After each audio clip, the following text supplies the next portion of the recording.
మీకు ప్రతిదీ ఇక్కడి నుంచి పిన్ టు పిన్ చూపించడానికి తీసుకొచ్చిన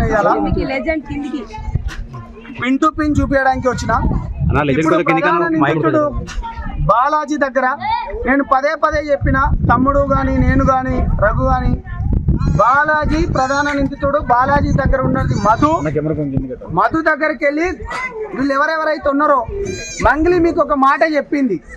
ఏమని చెప్పింది? నా ఫ్యాన్ దగ్గర నేను ఇంటికి పోయినా అన్నది. ఇప్పుడు మీరు మీడియా వాళ్ళందరూ అసలు మిర్యాలగూడ ఎక్కడ, మాల్ ఎక్కడ, ఇది సింగిల్ రోడ్ మీరంతా చూస్తున్నారు. మీకు ఇట్లా వివరించుకుంటూ పోవడానికి అని చెప్పేసి బాధితుల దగ్గరికి వచ్చిన. ఒకసారి బాలాజీ ఇంటిని ఈ విధంగానే డబ్బులు ఎవరైతే ఇచ్చినప్పుడు ఒక అతను చనిపోయినప్పుడు తన ఇంటిని ఏ విధంగా కాల్చి పగలగొట్టారో మీ మీడియా వాళ్ళు మొత్తం చూసుకోండి. మనం ఇక్కడ నుంచి ప్రతిదీ మీకు వివరించుకుంటూ పోతాం.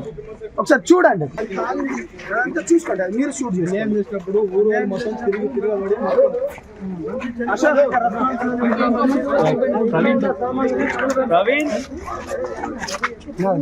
బాధితులు మొత్తము ఇల్లును తగలబెట్టిరు ఇక్కడ. అసలు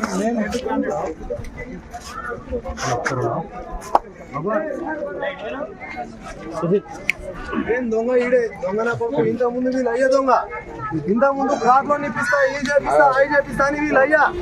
దాని తర్వాత ఈ నా కొడుకు అంతా సర్వనాశనం చేసి నా కొడుకులు. ప్లీజ్ దయచేసి మాకు జర మేము చచ్చిపోయే పరిస్థితి ఉంది మేడం. సార్ 30 లక్షలు ఇచ్చిన నేను, 30 లక్షలు లాస్ట్ ఇయర్ ఏప్రిల్ లో ఇచ్చిండు 3 లక్షలు. మళ్ళీ ఏప్రిల్ వచ్చింది, సంవత్సరం అయింది, రూపాయి బిల్లు లేదు. నాకు 2 కొడుకులు. నా ఈ ఏజ్ లో నేను 2 ఎకరాల భూమి అమ్మి మరి ఇచ్చిన, రూపాయి బిల్లు ఇస్తలేరు కొడుకులు. వీళ్ళు మంగ్లీ పేరు సిమెంట్ ఫ్యాక్టరీలు ఇవి ఉంది అవి ఉంది అని చెప్పి అంతా నాశనం చేసి. మంగ్లీ పేరు అని ఏం చెప్పలే మేడం. మాకు మేము సిమెంట్ ఫ్యాక్టరీలు కట్టిస్తున్నాం, మీకు డౌట్ లేదు. మంత్లీ మీకు పైసలు వస్తూనే ఉంటాయి.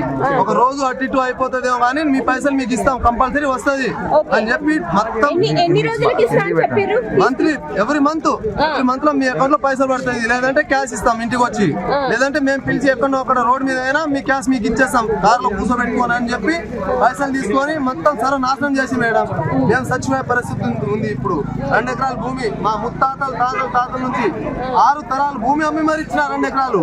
నేను